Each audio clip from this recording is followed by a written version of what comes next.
So this under 30-year-old writer at USA Today is talking about the World Happiness Report and how low America scores if you count the under 30s. Talking about suicide, and this is all accurate. And let's see. So then she talked about COVID and how it hit them. Of course, it's the lockdowns. You know, the first college to lock down its students was Harvard University. The deterioration of Harvard, I don't know if it will recover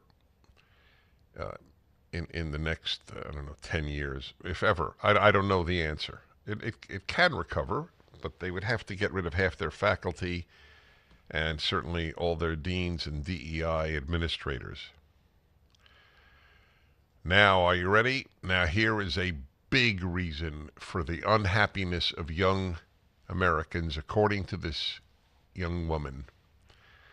One of the other reasons young people in the United States may be feeling down is the loss of a right that our parents had, the right to an abortion nationwide. Who'd have thought of that? Yes. This is something that has disproportionately affected young women in particular, to the point that it will be a deciding factor come November. According to KFF, formerly Kaiser Family Foundation, 1 in 8 voters now say abortion is the most important to their vote. That's amazing. By the way, what does that even mean if it's most important to their vote? Does that include the people who are pro-life and it's most important to their vote? I don't know. Last year, Gallup polling showed that 48%, listen to this, 48% of 18 to 29-year-olds want legal abortion under any circumstances. So half of 18 to 29-year-olds want it legal.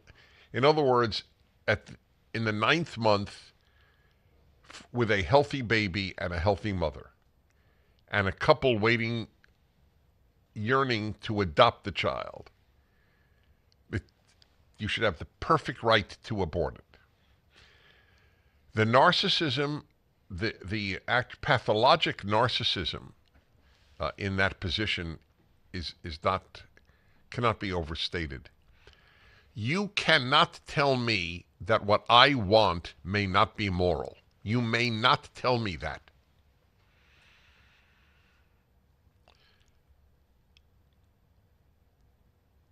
Well, anyway, I just want to remind people, incidentally, that the Supreme Court did not ban abortion. The Supreme Court simply said that the states can decide. That's all it does.